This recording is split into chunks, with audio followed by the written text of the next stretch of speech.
এবার 3 নাম্বার লোক দোয়া করতে শুরু করেছে, আল্লাহ ইন্নী ইস্তাজারতু উজারা ফাদাফাতু সামানাহুম।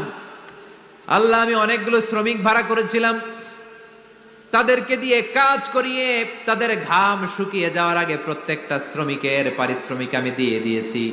সবগুলো শ্রমিক আমার কাছ থেকে পারিশ্রমিক বুঝে নিয়েছে, একজন ছাড়া। একজন না নিয়ে চলে গেছে। তার টাকা তারে আমি বুঝাই দিতে পারি নাই।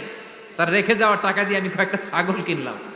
ওই ছাগল পালতে পালতে বাচ্চা দিল, আরো বাচ্চা দিল, দিতে দিতে বিশাল ছাগলের ডেইরি ফার্ম বানালাম। এক যুগ পরে ওই শ্রমিক এসে বলে, হে আমার মালিক, 12 বছর আগে তোমার কাছে কাজ করেছিলাম, টাকা কিন্তু নেই নাই, টাকা দাও।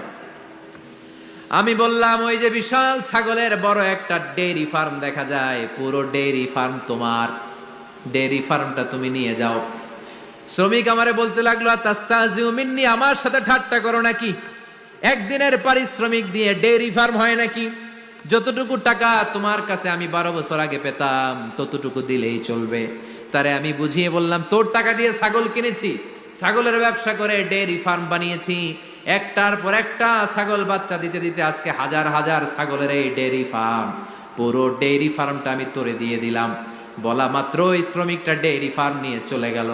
মাবুদের এই কঠিন বিপদের দিন সে শুধু দাবি করেছিল তার পারিশ্রমিক, তার পারিশ্রমিকের টাকা তার হাতে দিলে সে খুশিতে বাকবাকুম, কিন্তু তার বদলে পুরো ডেইরি ফার্মটা আমি তার হাতে তুলে দিয়েছি একমাত্র তোমার সন্তুষ্টির জন্য।